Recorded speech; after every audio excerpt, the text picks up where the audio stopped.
نبی بعد اما بعد فاعوذ باللہ من الشیطان الرجیم بسم اللہ الرحمن الرحیم قال اللہ تبارک و تعالی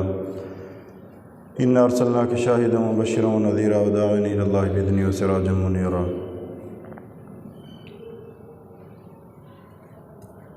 وقال اللہ تبارک و تعالی انی رسول اللہ الیکم جمیعا صدق اللہ العظیم۔ میرے محترم بزرگوں، قابل صد احترام بھائیوں،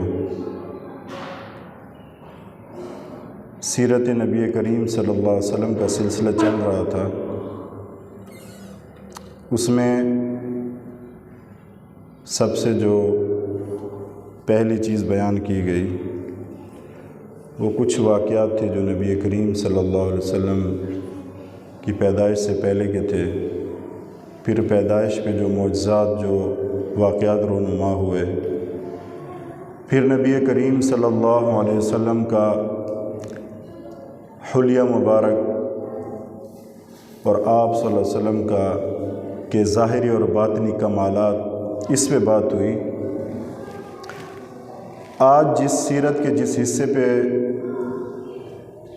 بات ہوگی وہ یہ ہے کہ نبی کریم صلی اللہ علیہ وسلم کو اتنے کمالات اور اتنی خاص شخصیت بنا کر کیوں بھیجا گیا۔ سیرت کا جو سب سے اہم پہلو ہے، سب سے اہم جو درجہ ہے، سب سے اہم پہلو ہے جس کی وجہ سے نبی کریم صلی اللہ علیہ وسلم کو بھیجا گیا، وہ یہ تھا کہ یہ جو انسانیت ہے، جس قوم کی طرف بھیجا گیا، انتہائی بت پرست، انتہائی جاہل، جن کو کسی بھی چیز کا کوئی پتہ نہیں تھا۔ تو سب سے پہلے جو چیزیں تھیں نا، نبی کریم صلی اللہ علیہ وسلم کو جو سب سے پہلے نبوت کے بارے میں جو سچے خواب تھے، رؤیائے صالحہ، سچے خوابوں کے ذریعے سے وہ خواب دن بدن جو بھی خواب دیکھتے وہ روز روشن کی طرح سچا ہو جاتا۔ تو سچے خواب شروع ہو گئے۔ پھر سچے خواب شروع ہوئے، اس کے بعد جب نبی کریم صلی اللہ علیہ وسلم کی عمر مبارک 40 برس کی ہوئی تو پھر حضرت عائشہ کی جو روایت ہے نا، حبب الیہ الخلا ویخلو بغار الحراء، کہ آپ صلی اللہ علیہ وسلم کو محبوب کروا دی گئی تنہائی نبی کریم صلی اللہ علیہ وسلم کو بڑی محبوب ہو گئی، اور غار حراء میں خلوت گزیں ہو گئے، وہاں جا کے غور و فکر میں بیٹھ گئے اور فکر کرتے تھے کہ میری امت، اس قوم کا کیا ہوگا، سوچتے تھے۔ اسی سوچ و بچار میں ایک دن جبرائیل علیہ السلام آئے اور کیا فرمایا، جو سب سے پہلی چیز تھی، اقرا، پڑھ، ما انا بقاری، میں تو نہیں پڑھ سکتا، پھر اقرا، غرض یہ کہ 3 مرتبہ پھر اپنے سینے سے بھینچا، زور دیا، تو اس کی برکت سے نبی کریم صلی اللہ علیہ وسلم نے یہ آیات پڑھی۔ تو بہرحال جب نبوت مل گئی تو پھر میں انتہائی اختصار کے ساتھ بتاؤں گا، جب وہ واپس تشریف لائے تو بڑی گھبراہٹ تھی، پہلی دفعہ سامنا ہوا تھا کسی فرشتے سے، اور پہلی دفعہ یہ کیفیات طاری ہوئی تھی قلب اطہر پہ۔ تو پھر حضرت ختیجہ نے ان کو تسلی دی، حوصلہ دیا، جب آئے تو زملونی، مجھے کوئی کپڑا اڑاؤ، مجھے کوئی کپڑا اڑاؤ۔ بہرحال ورقہ بن نوفل جو ان کے چچا زاد تھے، یہ کتابوں کا علم رکھتے تھے، ان کے پاس لے گئے، ساری باتیں ہوئیں تو انہوں نے تصدیق کی کہ یہ اللہ کے نبی ہیں۔ بہرحال جب سب سے پہلے، اب یہاں علماء نے بڑی خوبصورت بات لکھی کہ خوابوں کے ذریعے سے اس سورج نے طلوع ہونا تھا، جس سورج نے طلوع ہونا تھا صبح صادق قریب تھی، اور جب سورج طلوع ہوتا ہے تو اس کی کرنیں بڑی تیزی سے پھیلتی ہیں، تیزی سے پھیلتے پورا جہان ایک روشن ہو جاتا ہے۔ تو یہ کرنیں صبح قریب تھی۔ پھر جب انہوں نے نبوت کا اعلان کیا تو سب سے پہلے جو بصیرت والے تھے، جو نور قلبی رکھتے تھے دل میں، جو بینا تھے، وہ ابوبکر صدیق تھے۔ سب سے پہلے جس نے لبیک کہا اور ایمان لائے وہ ابوبکر صدیق ہیں، اور جب اس سورج کو، اس کی کرنیں ان پہ پڑی، اور اس قلب اطہر کے انوارات و تجلیات، تو حضرت ابوبکر صدیق نے ان انوارات و تجلیات سے پورے ابوبکر صدیق مستفید ہوئے، کیونکہ اللہ نے بصیرت دی ہوئی تھی، نور قلبی موجود تھا اندر۔ تو جیسے اس روشنی کو، اس سورج کو چمکتا ہوا دیکھا تو فوراً ان کے قلب نے ان کو قبول کیا اور لبیک کہا اور کلمہ پڑھا، اور آپ آفتاب نبوت کے تجلیات و انوارات و روشنی سے بھرپور مستفید ہوئے۔ دوسری طرف دیکھ لیں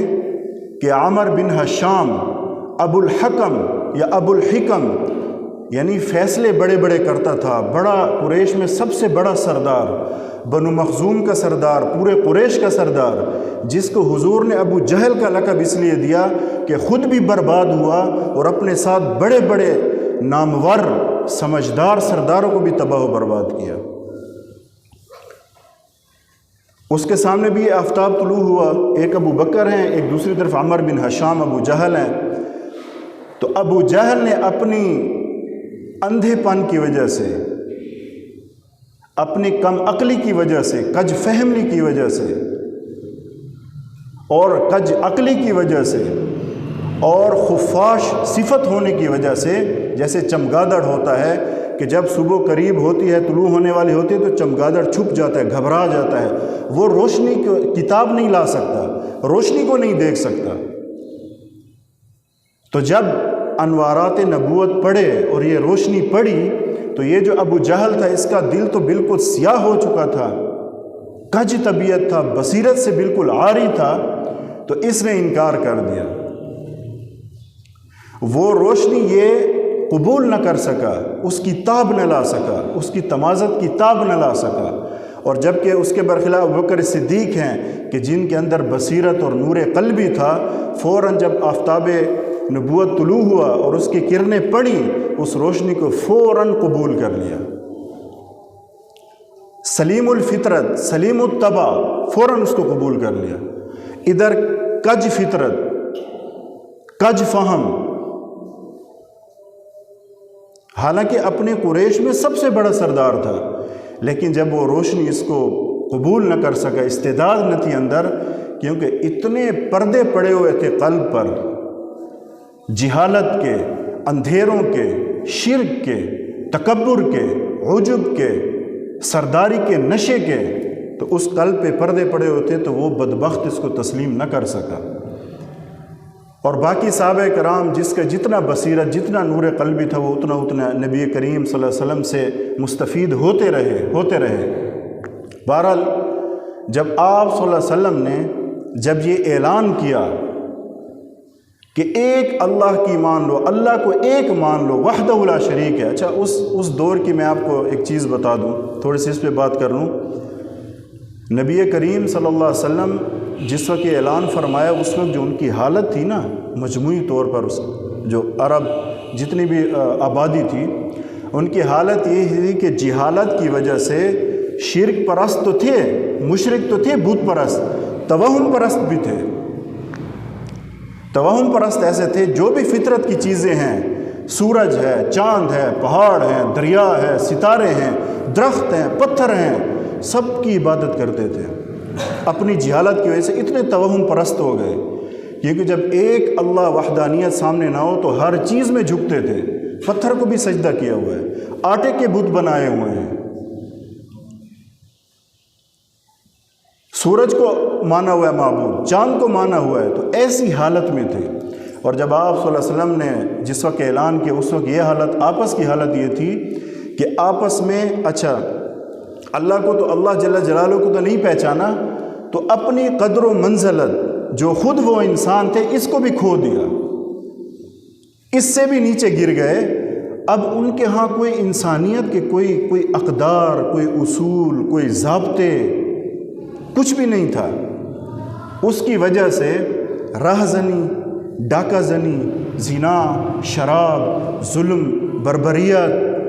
قتل، خون خرابہ، جنگ و جدل، فساد، یہ ساری چیزیں عام تھیں ان چیزوں کی وجہ سے، کیونکہ سمجھ تو تھی نہیں، جہالت تھی۔ جس کی اتنی عقل کام نہ کرے کہ جو پتھر راستے میں پڑا ہوا ہے، جو پہاڑ پہ ہے، انہی پتھروں کو توڑ موڑ کے بت بنا کے اس کے آگے جھکے ہوئے ہیں، اور جس آٹے کو کھاتے ہیں اسی آٹے سے بت بنایا ہوا ہے۔ ایک واقعہ آتا ہے نا، بعد میں وہ صحابی مسلمان ہوئے، نے کہا کہ میں نے بت بنایا تھا، اس بت نے مجھے بڑا فائدہ دیا، ورنہ میں تو بھوک سے مر جاتا۔ میں نے ایک حلوے سے بنایا تھا، میٹھی چیز سے بت۔ جب مکہ میں قحط پڑا، عجیب ایک لطیفہ بھی ہے، جب مکہ میں قحط پڑا، بھوک آئی، تو میں نے اسی اپنے خدا کو کھانا شروع کر دیا، کیونکہ کوئی چیز نہیں تھی، تو اس کی برکت سے وہ میری زندگی کا سبب بنا، ورنہ میں بھوک سے مر جاتا۔ عقل یہاں تک کام نہیں کرتی تھی،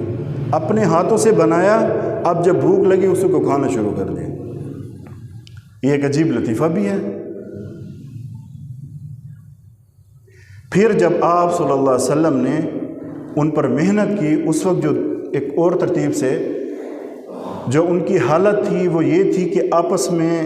چونکہ ایمان نہیں تھا، روشنی نہیں تھی، میں کہتا ہوں جیسے عرب کا صحرا تھا نا، ویران، اور جس میں سناٹا ہوتا تھا، اس وقت لوگوں کے دل بھی ایسے ویران تھے، خاموشی تھی اس کے اندر، لیکن سلیم الفطرت لوگ تھے ان کے اندر۔ جیسے ہی آفتاب نبوت کو طلوع ہوتے دیکھے فاران کی چوٹیوں سے تو فوراً لبیک کہا، گویا کسی کے منتظر تھے۔ کج رو بھی بہت زیادہ تھے۔ تو جیسے مکہ کا صحرا مشہور تھا نا، ایسے ان کے دل ویران تھے۔ جب نبی کریم صلی اللہ علیہ وسلم نے ایمان کا نور ڈالا، ایمان کا پانی دیا، تو سبزے ہرے بھرے ہریالیاں ہو گئیں۔ تو پھر اللہ کی توحید کے نغمے گونجنے لگے، نبی کے رسالت کے، تکبیر کے، ذکر اذکار کے، یہ نغمے گونجنے لگے۔ تو چونکہ وہ اس کو دیکھ چکے تھے کہ یہ ویرانی ہے، تو جتنے بھی سلیم الفطرت تھے فوراً ایمان لائے اور ہر قسم کی تکلیف برداشت کی۔ اچھا، آپس میں عداوت ہے، دشمنی ہے، نبی کی دعوت کے بعد آپس میں مروت اور محبت اور آپس میں ایک دوسرے کی مدد و نصرت ہے۔ جہالت کے اندھیرے میں ہیں، نبی کی دعوت دینے کے بعد وہ وہاں جہالت کے اندھیرے سے نکل کر نور علم میں، اور ان کا جو قلب نور سے بھر گیا تھا علم کی وجہ سے، معرفت کی وجہ سے، اللہ کی توحید کی وجہ سے، اس راستے پہ میرے نبی نے لگایا۔ اور ان میں جو اختلاف تھے، رنگ کا اختلاف، علاقے کا اختلاف، حسب و نسب کا اختلاف، زبان کا اختلاف، مطلب اپنے اپنی لغات تھیں۔ اچھا، سب سے بڑی جو ہے قومیت پرستی بہت زیادہ تھی۔ نبی کی محنت سے تمام ان چیزوں کو چھوڑ کر، جیسے تسبیح کے دانے ہوتے ہیں نا، ایک دھاگے میں پروئے ہوئے، ایسے نبی نے پرو دیے، ساری چیزیں جہالت کی نکال دی، ایسی محنت فرمائی۔ اس لیے بڑی خوبصورت علماء نے بات لکھی ہے کہ دیکھیں، باقی انبیاء نے معجزے دکھائے اپنے اپنے، کسی نے دریا پہ لاٹھی ماری، کسی نے پرندوں کو زندہ کر کے اللہ کے حکم سے بنا کے مٹی سے اڑا دیا، مختلف معجزے تھے۔ نبی کریم صلی اللہ علیہ وسلم کا سب سے بڑا معجزہ دلوں کو بدل دیا، پلٹ دیا دلوں کو۔ پہلے ایک دوسرے کو دیکھ نہیں سکتے تھے، ان کی اس کا یہ عالم تھا کہ جب حذیفہ عتبہ بن ربیعہ کا بیٹا مسلمان ہوا، ساتھ اس کا غلام بھی مسلمان ہوا، تو شروع میں اس نے یہ اعلان کیا کہ یہ میرا بیٹا ہے، تو بعد میں حکم آیا کہ نہیں، یہ آپ کا بیٹا نہیں ہو سکتا۔ بہرحال تو وہ قرآن کے اس کا حصہ یاد تھا، تو وہ آگے نماز پڑھتا اور یہ پیچھے کھڑے ہو کے نماز پڑھتا۔ تو باپ کو گوارا نہ ہوا کہ محمد نے یہ کیا کر دیا کہ غلاموں کو سردار بنا دیا، تم اس کے اقتداء میں کیا کر رہے ہو، کیا کھڑے پیچھے کر رہے ہو، یہ بھی ان کو گوارا نہیں تھا۔ جب دعوت کا نور آیا، دعوت کی روشنی آئی، نبی نے پیغام سنایا، اب دار الندوہ، پہلے بھی مشورے ہوتے تھے، اب زیادہ آباد ہونے لگا۔ عتبہ بن ربیعہ، شیبہ بن ربیعہ، امیہ بن خلف، ولید بن مغیرہ اور سہیل بن عمر، اور یہی ابو جہل، باقی بھی سردار تھے، یہ بڑے بڑے سر جوڑ کے بیٹھے کہ کیا کریں۔ اب یہ محمد نے جو بات کی، اب یہ اتنی بڑھتی جا رہی ہے کہ بھائی بھائی اور گھروں میں اختلاف پیدا ہو گیا، ہمارے اپنے بیٹے بھتیجے بھانجے اور یہ جو نواسے نواسیاں، یہ کیا، یہ مسلمان ہو رہے ہیں، یعنی بے دین ہو رہے ہیں، اب ہم کیا کریں۔ روزانہ وہاں پہ مشورے ہوتے تھے، نت نئے طریقے کہ کسی طرح اس نور کو بجھا دیا جائے، لیکن اللہ رب العزت نے اس نور کو پوری دنیا میں پھیلانا تھا۔ ان کے سارے مشورے، ان کی ساری عقل، ان کا سارا بیٹھنا، ان کا سوچنا، اور ہر جہت سے سوچنا، یہ سب کے سب ناکام ہو گئے، کیونکہ میرے اللہ نے یہ فیصلہ کر لیا تھا کہ یہ دین میں نے پوری دنیا تک پہنچانا ہے۔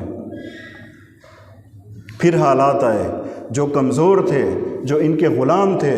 ان کو ایسے ایسے ان پہ ظلم ڈھائے گئے اور ظلم کے پہاڑ توڑے گئے کہ اگر اس کی تفصیل بیان کی جائے تو ہم میں سے کوئی بھی آنکھ ایسے نہیں ہوگی جس سے آنسو نہ بہے۔ دوپہر کے وقت تپتی ہوئی سخت زمین، مکے میں ویسے گرمی ہوتی ہے، آپ سردی میں جائیں وہاں گرمی ہوتی ہے،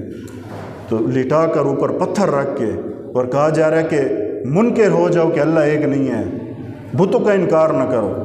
بلال ہے، یاسر ہے، سمیہ ہے، عمار ہے، باقی نیچے جو کمزور تھے، جن کے ساتھ کوئی قبیلہ نہیں تھا، جن کی کوئی بیک مضبوط نہیں تھی، ان کو یہ گھسیٹتے تھے، مارتے تھے، اور ہر قسم کا، حتیٰ کہ ابو جہل نے ایسا نیزہ برچھا مارا سمیہ کے کہ وہ شہید ہو گئی، شرمگاہ میں برچھا مارا۔ تو اس لیے میرے بھائیوں، یہ جو سیرت کا یہ والا پہلو ہے نا، یہ سب سے بلند ہے۔ مقصد نبوت، جس مقصد کے لیے نبی کریم صلی اللہ علیہ وسلم کو مبعوث کیا گیا، وہ یہ تھا۔ اس لیے نبی کریم صلی اللہ علیہ وسلم کی جو محنت تھی، اچھا اب ایک تو یہ حال تھا نا، ایک دوسرے کو دیکھ نہیں سکتے تھے، بات بات پہ آپس میں لڑنا اور ایک دوسرے سے انتقام لینا اور ہر قسم کی برائی۔ اب جب نبی کی دعوت میں آئے اور جب دلوں کو پانی ملا، یہ اجاڑ اور بنجر زمین، اس میں سبزہ اگا، توحید کا، رسالت کا، تکبیر و تحلیل کا، ذکر اذکار کا، جب اس کو پانی ملا نا،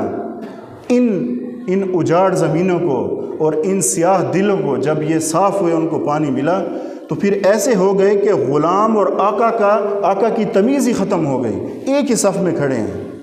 ادھر بلال حبشی کھڑے ہیں، ساتھ کوئی عمر فاروق یا ابوبکر صدیق کھڑے ہیں، یا کوئی اور کھڑے ہیں، ادھر عمار کھڑے ہیں، ادھر باقی غلام کھڑے ہیں۔ اب کوئی رنگ و نسل، کوئی قبیلہ، کوئی قوم، کچھ بھی نہیں ہے، سب کھڑے ہیں، ایک ہی صف میں کھڑے ہو گئے محمود و ایاز۔ یہ میرے نبی کا سب سے بڑا معجزہ ہے، دلوں کو پلٹ دیا۔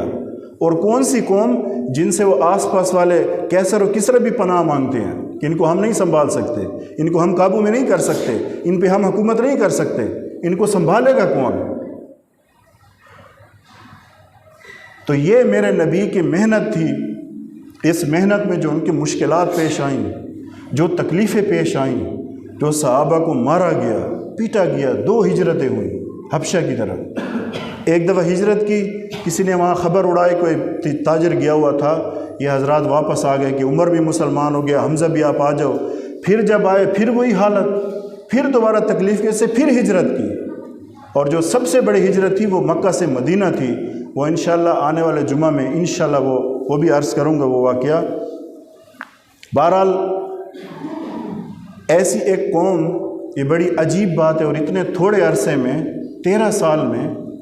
محنت کر کے، تکلیفیں برداشت کر کے، نبی کریم صلی اللہ علیہ وسلم پوری استقامت کے ساتھ، پوری قوت کے ساتھ، پورے یقین کے ساتھ۔ اچھا، جو مسلمان ہوتا ہے، میں نے آپ کو کہا نا، جو سلیم الفطرت ہوتے ہیں، جو سلیم الطبع ہوتے ہیں، جن میں بصیرت قلبی ہوتی ہے اور نور قلبی ہوتا ہے، وہ گویا کہ انتظار میں تھے، منتظر تھے، وہ بھی ان سے تنگ تھے ان چیزوں سے۔ چنانچہ عثمان بن عفان، حضرت بکر صدیق، باقی بھی کئی صحابہ ایسے تھے جنہوں نے جاہلیت میں بھی کبھی شراب اور زنا کے قریب نہیں گئے تھے، اور بیزار تھے اپنے اس معاشرے سے، اس رہن سہن سے، اس طرز تکلم سے، اس نشست و برخاست سے، اس سے وہ بیزار تھے۔ تو جب ان کو حق نظر آیا تو فوراً لبیک کہا۔ اب کافروں کو گوارا نہ ہوا کہ مکے میں لا الہ الا اللہ کی صدا گونجے، محمد رسول اللہ کوئی کہے، حالانکہ وہ کہتے تھے، پہلے مانتے تھے کہ آپ صادق اور امین ہیں، آپ کبھی جھوٹ نہیں بولتے، آپ صلہ رحمی کرتے ہیں، آپ بھوکوں کو کھانا کھلاتے ہیں، غریبوں کی مدد کرتے ہیں، یتیموں کے سر پہ ہاتھ رکھتے ہیں، لیکن یہ بات گوارا نہ ہوئی۔ اس کی وجہ تھی، اس کی وجہ یہ تھی کہ جو بڑے بڑے سردار تھے نا، ان کی انا پہ ضرب پڑی، ان کی سرداری خطرے میں، کہ ہم جب کلمہ پڑھ لیں گے تو پھر تو محمد کی اس میں چلے جائیں گے جیسے یہ کہیں گے، اتنی سمجھ آتی تھی۔ عتبہ بن ربیعہ یہ بڑا سمجھدار انسان تھا۔ اخیر اس ابو جہل نے اس کو بدر میں مروایا۔ یہ نہیں جانا چاہتا تھا، نہیں جانا چاہتا تھا، کیونکہ عداس جو اس کا غلام تھا نا، نینوا کا رہنے والا عیسائی تھا، وہ مسلمان جب حضور طائف سے آئے نبی کریم صلی اللہ علیہ وسلم تو حضور کے ہاتھ پہ مسلمان ہو گیا تھا۔ جب یہ دونوں شیبہ اور عتبہ جا رہے تھے جنگ پہ تو اس نے پاؤں پکڑ لیا، رویا کہ اے میرے آقا میرے سردار، نہ جاؤ نبی کے مقابلے میں، گویا کہ اپنے مقتل کی طرف جا رہے ہو، قتل گاہ کی طرف جا رہے ہو۔ تو وہ خوف بھی تھا، اور پہلے خواب بھی کسی نے دیکھا، کسی نبی کریم صلی اللہ علیہ وسلم کی اس میں قوم میں کسی نے خواب دیکھا تو ان کے دل میں اثر تھا، لیکن یہ بدبخت سب کو غیرت اور عار اور شرم دلا کر سب کو لے گیا۔ پھر وہی دن آیا کہ بدر کے کنویں میں 18 سے 20 سرداروں کو ڈالا جا رہا ہے۔ ہر ایک کی جگہ حضور نے دکھایا کہ یہ یہاں مرے گا، یہ یہاں قتل ہو گیا، یہ وہاں قتل ہوگا۔ بہرحال انشاءاللہ جو باقی جو انشاءاللہ سیرت پہ بات ہوگی آنے والے جمعہ میں، اس میں ایک بات آخر میں عرض کر دوں۔ دیکھیں، یہ جو سیرت بیان کی جاتی ہے، موضوعات ہوتے ہیں، اس کا مطلب یہ ہے کہ اللہ ہمارے دل کی زندگی بھی بدل دے، دل کی جو کیفیت ہے اللہ کرے ہماری یہ بھی بدل جائے، ہم سن کر اس پر عمل کرنے والے بن جائیں۔ اللہ ہمیں بھی اس کی توفیق دے کہ جو سنا ہے اس پر عمل کرنے والے بھی بن جائیں، کیونکہ اس کے علاوہ کہیں بھی راستہ نہیں ہے۔ یہی ایک چیز ہے، نبی کی زندگی اور نبی کا طرز عمل، نبی کا بتایا ہوا راستہ، یہی سب کچھ ہے۔ اللہ آپ سب کو عمل کرنے کی توفیق عطا فرمائے۔ باخر دعوانا الحمد للہ۔